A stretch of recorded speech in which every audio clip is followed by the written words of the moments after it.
Assalamualaikum warahmatullahi wabarakatuh. Di sini saya Zahratul Akmalia akan menjelaskan tentang proposal penelitian saya, di mana judul yang saya angkat adalah mengenai konsep tabarruj dalam Al-Ahzab ayat 33 dan tata rias pengantin wanita dalam Walimatul Ursh, studi kitab tafsir Al-Azhar. Pertama yaitu mengenai latar belakang. Nah, Islam merupakan agama fitrah, agama yang mengatur segala urusan yang berhubungan dengan kehidupan manusia. Semuanya tertuang dalam hukum Islam yang telah dirumuskan oleh para ulama. Salah satunya yaitu hukum mengenai larangan tabarruj ini. Dalam Al-Quran pun menyebutkan mengenai larangan tabarruj. Secara umum, tabarruj ini merupakan kegiatan memperlihatkan kepada orang-orang akan sesuatu yang seharusnya dijaga dan disembunyikan dengan tujuan untuk mencari perhatian lawan jenis. Bukhari menilai bahwa tabarruj adalah tindakan mempertontonkan kecantikan di hadapan orang lain. Nah, di dalam Al-Quran ini tabarruj disebutkan dalam beberapa surat, yaitu dalam surat An-Nur ayat 60, surat Al-A'raf ayat 26 dan Al-Ahzab ayat 33. Kemudian mengenai pernikahan.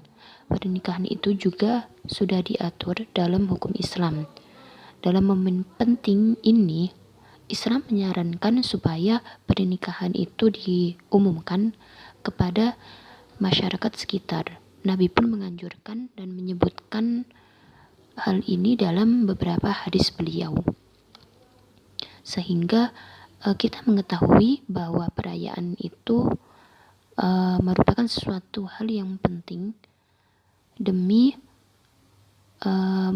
mengumumkan kepada halayak umum bahwa ada pernikahan dua insan manusia dan mencegah adanya kecurigaan masyarakat pada kedua pasangan yang telah melaksanakan pernikahan itu. Dalam Islam, Walimatul Ursh ini lebih ditekankan pada kemudahan, kesederhanaan, tidak berlebihan dan tidak memberatkan kedua belah pihak. Kemudahan ini sesuai dengan ciri khas Islam yang tidak pernah memaksa dan memberatkan umatnya dalam ibadah. Nah, kemudian sebagaimana disebutkan bahwa hendaknya Walimatul Ursh ini dilakukan dengan sederhana, maka berbeda faktanya dengan fenomena di zaman kini. Di Indonesia pun Walimatul Ursh ini diadakan dengan adat masing-masing dengan berbagai hal yang wah dan megah, termasuk dalam penampilan kedua mempelai, khususnya mempelai wanita. Mempelai wanita di momen ini dihiasi, ditata sedemikian rupa bagaikan ratu yang dipertontonkan di depan banyak tamu undangan, baik lelaki maupun perempuan. Pakaian dan riasan yang digunakan pun sangat mencolok pandangan mata dan menjadi pusat perhatian semua mata. Hal ini tentu berbeda dengan Islam yang menganjurkan pelaksanaan Walimatul Ursh dengan cara yang sederhana. Mempelai pria mungkin tidak terlalu terlihat perubahannya, berbeda dengan mempelai wanita yang didandani sedemikian rupa seelok mungkin sampai merubah wajah naturalnya. Di beberapa tempat pun ada mempelai wanita yang juga tidak memakai jilbab, tidak memakai pakaian sebagaimana Islam mengajarkan.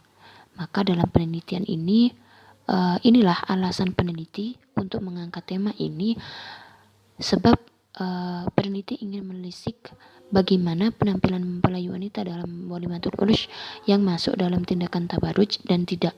Kemudian apa-apa saja yang bisa menyebabkan penampilan itu digolongkan dalam tindakan tabarruj. Selanjutnya yaitu batasan masalah. Nah, di sini agama Islam tidak mencegah dan melarang wanita untuk berhias. Malah Islam menganjurkan untuk mereka berdandan di depan suaminya demi menyenangkan hati suami. Nah, berbeda ketika wanita bepergian keluar rumah dan berhias berlebihan demi menarik perhatian lelaki lain yang bukan mahramnya. Nah, dalam Islam ini hal ini disebut dengan tabarruj. Nah, di bahasan ini penulis membatasi pembahasannya pada makna tabaruj yang dimaksud oleh Buya Hamka dalam tafsirnya Al-Azhar dan yang merupakan tafsir kontemporer yang relevan jika dijadikan pijakan dalam penelitian ini. Kemudian yang dibahas lagi adalah mengenai batasan penampilan mempelai wanita dalam acara Walimatul Ushd yang masuk dalam tabaruj atau tidak, yang meliputi pakaian dan tata rias pengantin. Rumusan masalah di sini ada dua, yaitu bagaimana penafsiran Buya Hamka mengenai makna tabaruj Quran Surat Al-Ahzab ayat 33 dalam tafsir Al-Azhar, dan yang kedua yaitu bagaimana relevansi konsep tabaruj dengan tata rias yang dilakukan pengantin wanita ketika walimatul ursh. Tujuan masalahnya yaitu untuk mengetahui isi penafsiran makna tabaruj Al-Ahzab ayat 33 dalam tafsir Al-Azhar perspektif Buya Hamka. Dan yang kedua yaitu untuk mengetahui relevansi konsep tabaruj dengan praktek tata rias mempelai wanita dalam walimatul ursh di zaman kontemporer ini. Kemudian manfaat penelitian. Di sini penulis membagi manfaat penelitian menjadi dua, yaitu manfaat teoritis dan manfaat praktis. Nah, manfaat teoritisnya yaitu penelitian ini diharapkan mampu memberikan informasi yang tepat mengenai penafsiran Buya Hamka mengenai tabaruj. Kemudian diharapkan juga memberi informasi kepada pembaca mengenai tata rias pengantin wanita ketika walimatul ursh, mana yang masuk pada tabaruj dan mana yang tidak. Nah, hasil penelitian ini kemudian diharapkan bisa menjadi sumbangan untuk pengetahuan ilmu agama dan ilmu umum khususnya dalam ranah studi ilmu tafsir. Kemudian yang kedua yaitu manfaat praktis. Penelitian ini diharapkan bisa menambah wawasan pembaca supaya tidak berhias berlebihan dan menjadi dorongan bagi para muslimah supaya berpenampilan sesuai dengan apa yang diajarkan oleh syariat Islam, apalagi pada waktu walimatul ursh.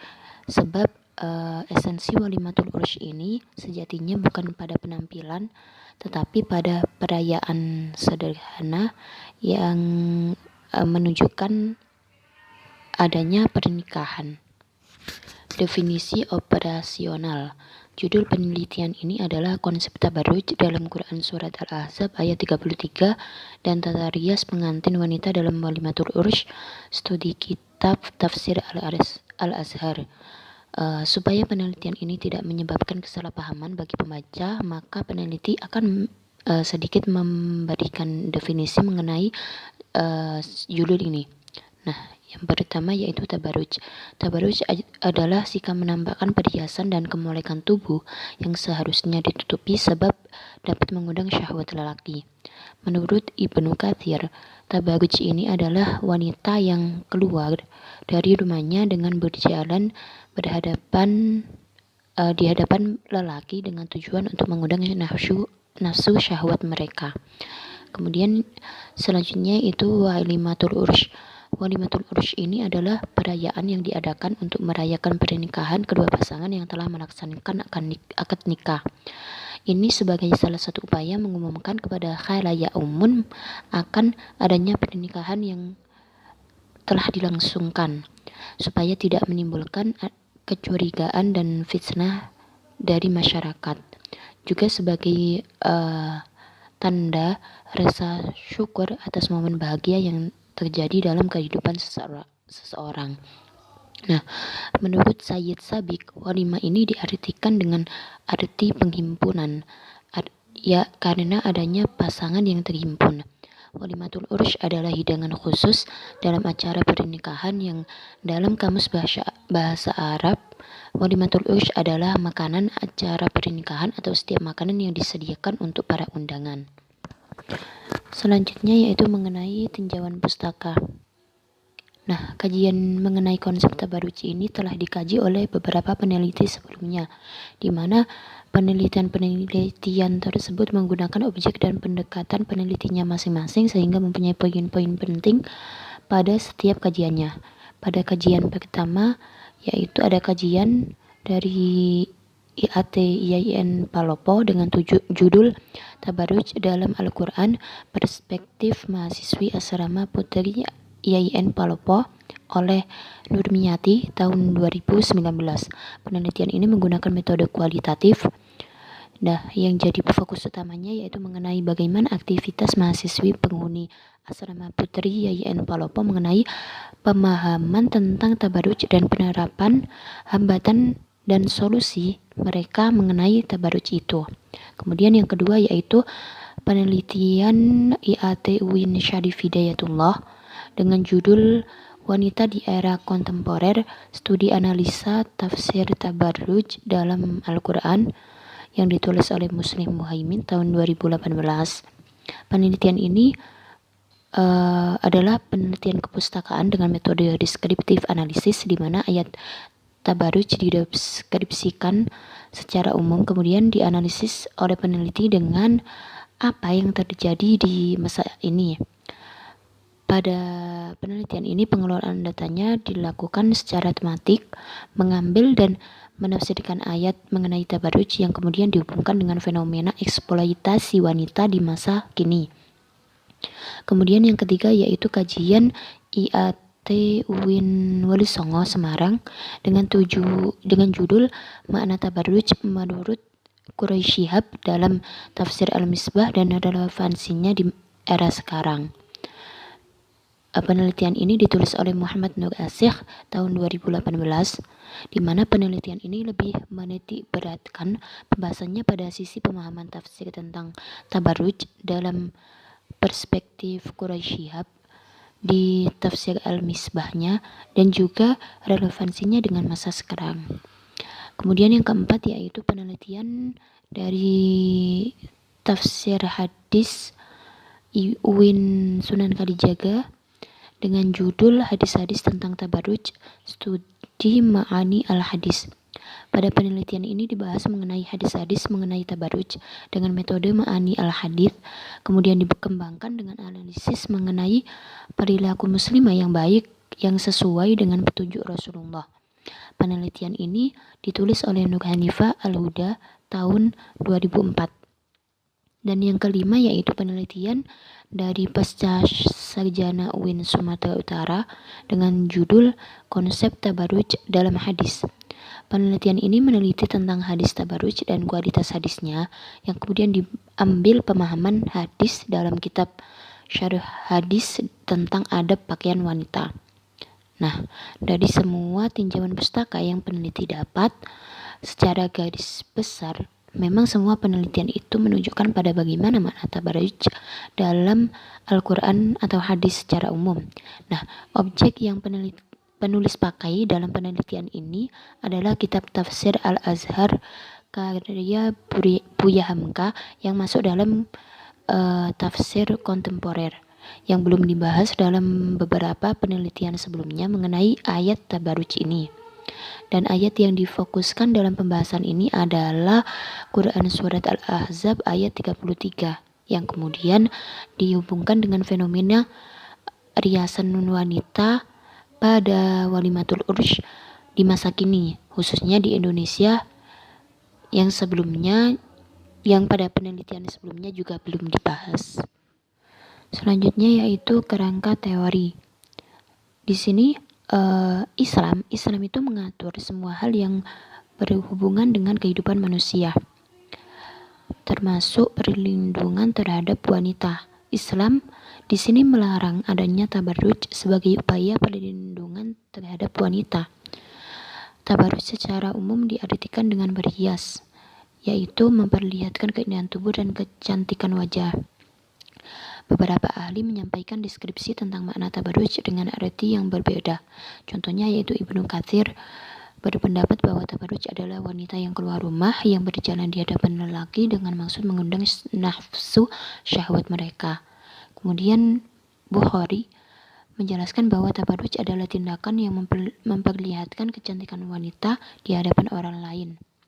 Tabarruj ini masuk dalam salah satu budaya jahiliyah yang ditentang oleh Islam. Ini disebabkan budaya semacam ini bisa menciderai kehormatan dan harga diri wanita. Budaya tabarruj ini dilarang karena bisa menghilangkan rasa malu yang seharusnya menjadi sifat yang melekat pada perempuan. Tabarruj pada masa jahiliyah menjadikan wanita sebagai budak pemuas nafsu syahwat lelaki. Perilaku tabarruj jahiliyah ini tertera dalam Quran Surat Al-Ahzab ayat 33. Dalam tafsir Al-Azhar ada larangan berhias, sebagaimana berhiasnya wanita jahiliyah disebutkan bahwa seharusnya sebagai wanita muslimah yang menerima ajaran Nabi, maka hendaknya wanita itu berhias dengan cara Islam yang sopan dan tidak menyolok pandangan mata. Tetapi pada zaman kini, budaya tabarruj itu muncul lagi sehingga sebagian menyebut dengan budaya tabarruj modern. Apalagi pakaian wanita masa kini sudah kelihatan tidak mengikuti aturan yang tertera dalam Quran dan Sunnah. Bahkan wanita berdandan berlebihan dengan menggunakan alat make up yang tebal demi mendapat pujian dan menarik perhatian kaum Adam yang bukan mahramnya. Wudhu pun tidak sah sebab kosmetik tidak bisa diresap oleh air. Maka kemudian di sini muncul beberapa anggapan bahwa tata riasan yang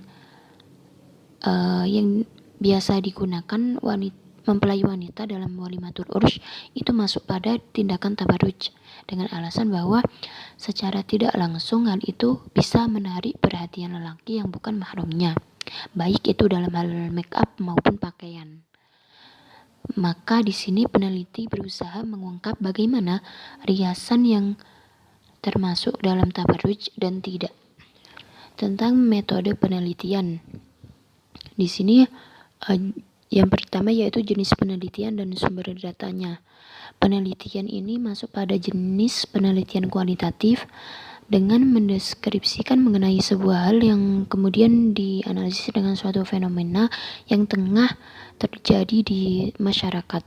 Penelitian ini berjenis penelitian kepustakaan, di mana informasi datanya itu bersumber dari berbagai literatur. Ada dua sumber data dari penelitian ini, yaitu sumber data primer dan sekunder, di mana yang menjadi rujukan utamanya adalah Al-Quran, kemudian buku dari karangan Mufassir Buya Hamka, yaitu kitab tafsir Al-Azhar. Kemudian yang data sekundernya adalah kitab-kitab tafsir lain, buku-buku, dan beberapa jurnal, artikel, internet, web, dan literatur lain yang berkaitan dengan tema penelitian ini. Kemudian yang kedua yaitu teknik pengumpulan data, pengolahan data, dan pendekatan.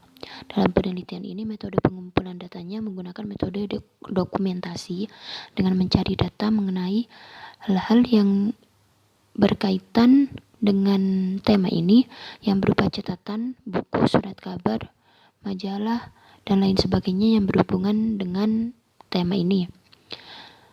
Sebagaimana yang disebutkan bahwa kajian ini adalah mengenai penafsiran ayat tabarruj Quran Surat Al-Ahzab ayat 33 dalam tafsir Al-Azhar. Maka penelitian ini bersifat kualitatif yang masuk dalam penelitian kepustakaan dengan cara mendokumentasikan data baik sekunder maupun primer, yang kemudian peneliti menghimpun data yang berkaitan dengan masalah itu. Kemudian data yang didapat akan dikaji menggunakan metode deskriptif analisis dengan mendeskripsikan penafsiran mengenai ayat tabarruj Quran Surat Al-Ahzab ayat 33 dalam tafsir Al-Azhar. Kemudian dilanjutkan dengan menganalisis fenomena riasan pengantin wanita baik dalam hal make up, pakaian, dan semacamnya dalam walimatul ursh yang dianggap oleh sebagian orang masuk pada tindakan tabarruj. Nah, hasil analisa itu kemudian diharapkan akan menghasilkan pemahaman masuknya fenomena itu dalam tindakan tabarruj atau tidak. Sistematika pembahasan. Untuk memudahkan pembahasan yang tersusun sistematis, maka dalam penelitian ini peneliti membagi penelitian pada 5 bab yang satu sama lainnya itu saling berhubungan. Yang pertama yaitu pendahuluan, di mana di sini penulis akan menjelaskan mengenai latar belakang, sebab dan argumentasinya, mengapa kajian ini dibahas, dan kemudian disebutkan mengenai rumusan masalah dan tujuan masalah yang menjadi bahasan dalam penelitian ini. Pada bab kedua, penulis akan membahas tentang tinjauan umum mengenai kajian ini yang meliputi mengenai pengertian tabarruj dan walimatul ursh. Kemudian bab ketiga, peneliti akan membahas mengenai sedikit deskripsi mengenai Buya Hamka yang menjadi tokoh dalam penelitian ini.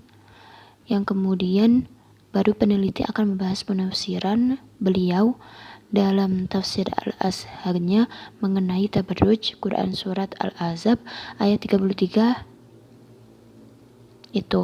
Kemudian yang keempat yaitu peneliti di sini akan mencoba melihat bagaimana praktek tata rias yang dilakukan mempelai wanita dalam walimatul ursh yang sudah tidak lazim dilakukan di zaman kini, khususnya di wilayah kita di Indonesia. Yang mana di situ ada yang beranggapan bahwa ini tindak tabarruj.